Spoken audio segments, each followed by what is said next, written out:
Hello मेरे प्यारे बच्चों, मैं यूपी सर। आज मैं आपको कक्षा 10 के अध्याय 6 त्रिभुज, जिसमें आपको मैंने पिछली वीडियो में अपने थेल्स प्रमेय, जो कि बहुत ही महत्वपूर्ण प्रमेय है, उसको सिद्ध कराया था। आज हम थेल्स प्रमेय का विलोम सिद्ध कराएंगे। थेल्स प्रमेय में हमने कहा था कि किसी त्रिभुज की एक भुजा के समांतर खींची गई रेखा उस त्रिभुज की शेष दो भुजाओं को एक ही अनुपात में विभाजित करती है। तो सेम उसी का विपरीत हम पढ़ेंगे इसमें कि किसी त्रिभुज की दो भुजाएं किसी रेखाखंड द्वारा एक ही अनुपात में विभाजित होती हैं, तो वह रेखाखंड उस त्रिभुज की तीसरी भुजा के समांतर होगी।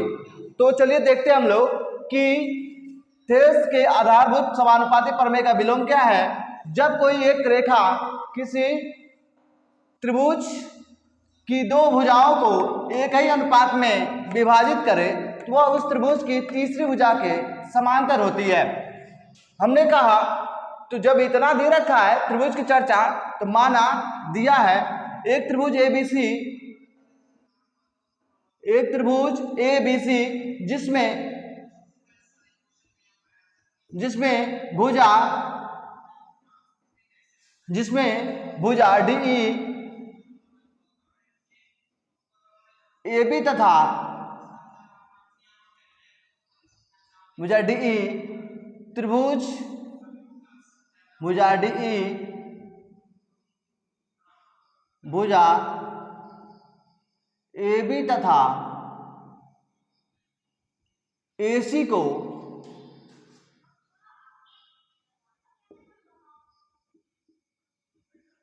एक ही अनुपात में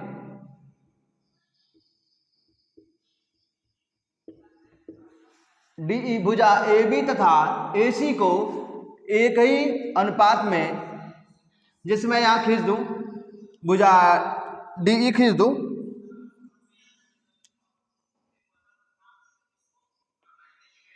मैंने यहां DE खींच दिया। DE त्रिभुज की शेष भुजा AB तथा AC को एक ही अनुपात में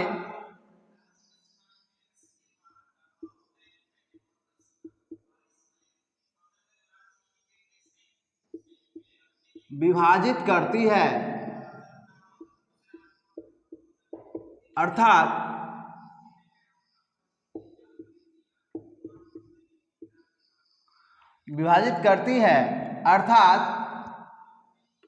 AD बटा BD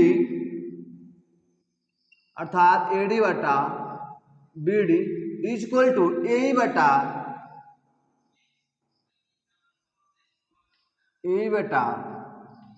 EC। इसे इक्वेशन नंबर 1 घोषित कर दें। हमें सिद्ध करना है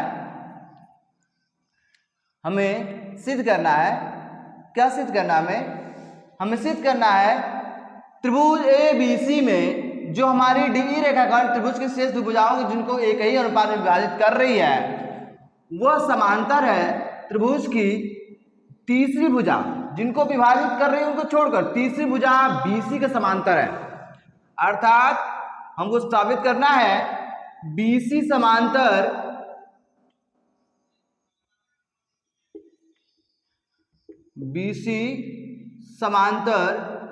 DE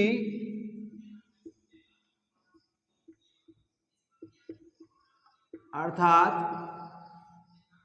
BC समांतर DE के। एक लाइन का रचना है, वो भी पूर्ण कर लिया जाए।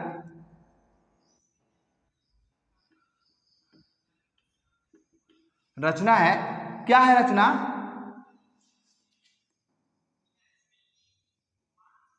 DE डैश समांतर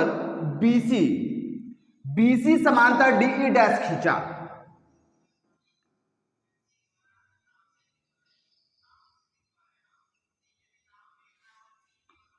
टेढ़ा तो नहीं दिख रहा है? बड़ा टेढ़ा है, क्योंकि हम खींच देते हैं, डायरेक्ट खींच देते हैं, बस ये खत्म।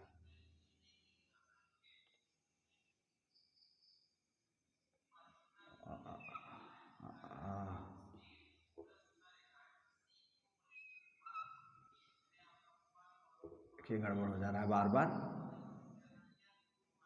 वाह, क्या गड़बड़ी हुई।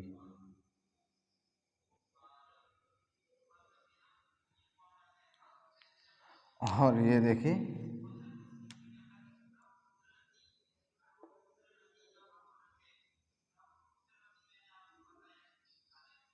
मैंने थोड़ा टेढ़ा खींच रखा है, इसको मैं सीधा कर देता हूँ।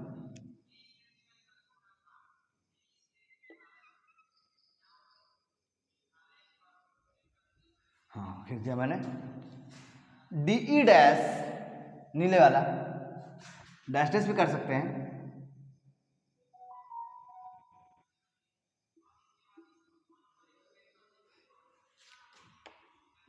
DE डैश समांतर है किसके? BC के। रचना क्या हमारा?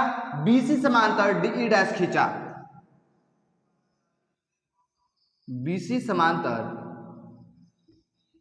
DE डैश क्या किया? खींचा। BC समांतर DE डैश क्या किया? खींचा। देखिए ये थोड़ा हम कंप्लीट है, पूरा कर दें। ये मिटक गया थोड़ा हाथों से। तो हमें क्या करना है, जब हमारा DE डैश समांतर है किसके? BC के, तो आपको मैंने बता रखा है कि थेल्स का आधारभूत समानुपाती जो प्रमेय है, मूलभूत जो प्रमेय है वो लागू इस पे हो जाएगा। तो जब समांतर है तो उसका थेल्स का प्रमेय, मूलभूत प्रमेय तो लागू हो जाएगा। तो हम लोग फिर से त्रिभुज ABC में जाएंगे। त्रिभुज ABC में जब BC समांतर DE डैश के, तो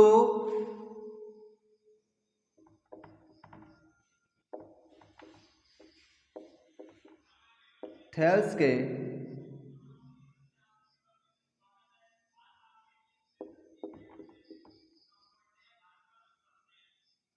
आधारभूत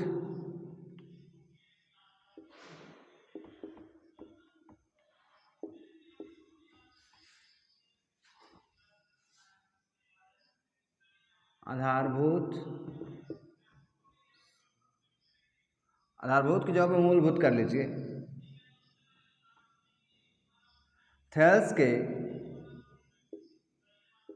मूलभूत समानुपाती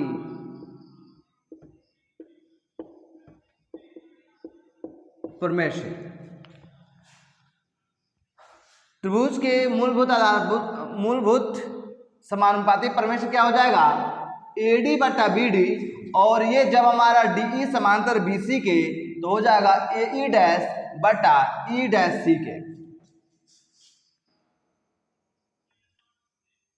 AD बटा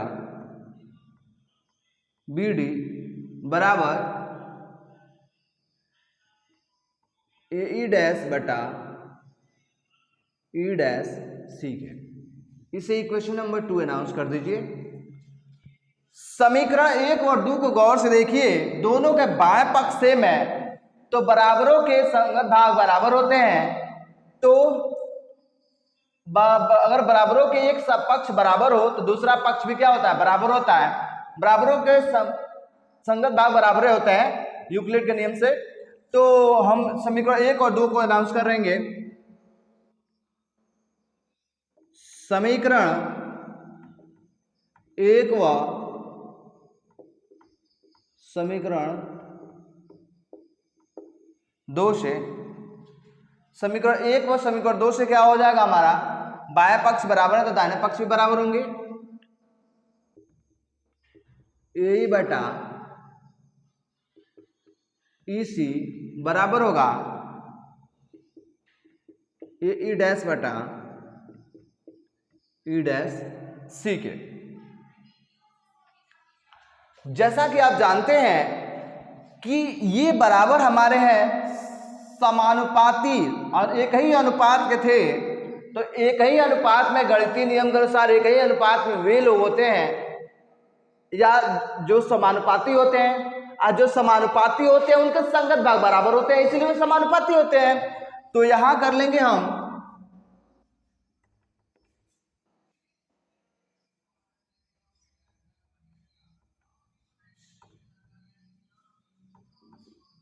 यहाँ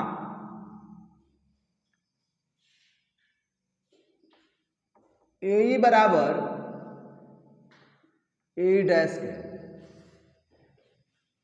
क्योंकि समानुपाती के संगत भाग समान होते हैं।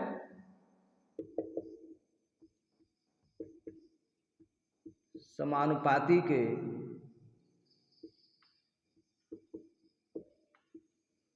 संगत भाग समान होते हैं।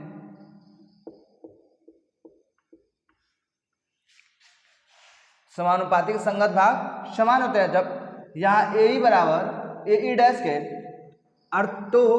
अर्थात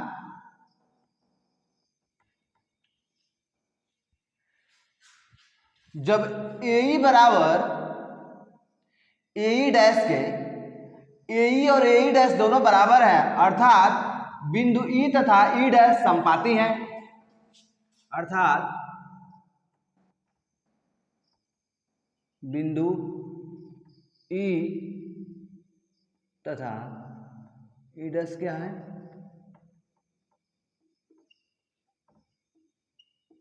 ई डैश समपाती हैं। और जब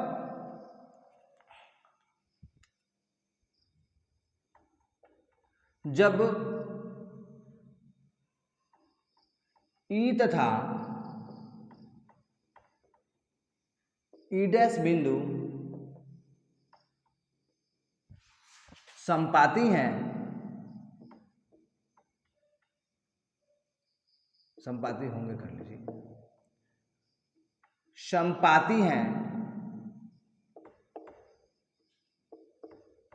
तो जब ई तथा ई डैश समपाती हैं तो डी डैश समपाती होगा, डी डैश समपाती होगा डी के, तो डी समपाती होगा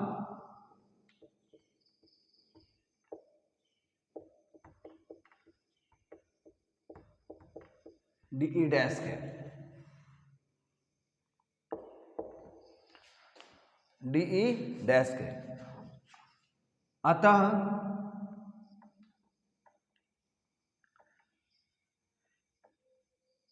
अतः BC समांतर DE, BC समांतर DE, क्योंकि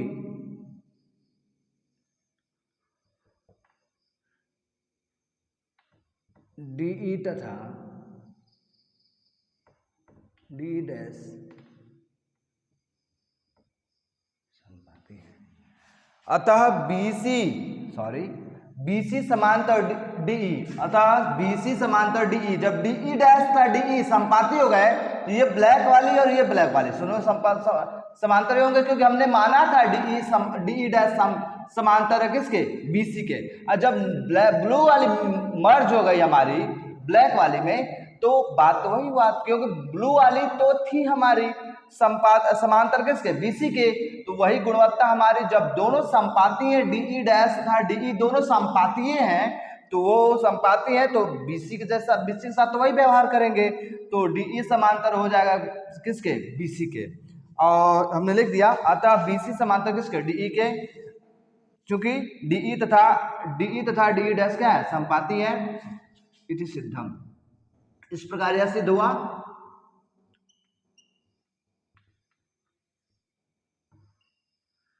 एक बार और देख लीजिएगा आप लोग टाइम से, और इसे अगर वीडियो से क्लियर ना हो तो स्क्रीनशॉट करके के जब साफ हो तो इसको स्क्रीनशॉट करके रख लीजिएगा, फिर देख लीजिएगा, उसमें कोई बड़ी बात नहीं है।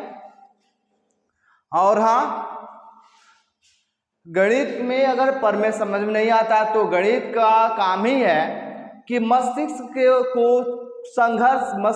में संघर्ष उत्पन्न करना या मस्तिष्क को चुनौतियां देना।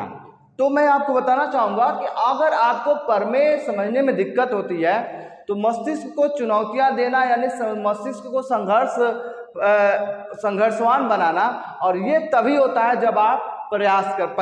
प्रयास क्या है? प्रयास का सबसे सिंपल फंडा प्रैक्टिस करें। One more than one more than, यानी एक से अधिक आप जितनी बार प्रयास करेंगे आपको यह उतना ही अंडरस्टैंड होता चला जाएगा। आज के लिए बस इतना ही। Thank you so much.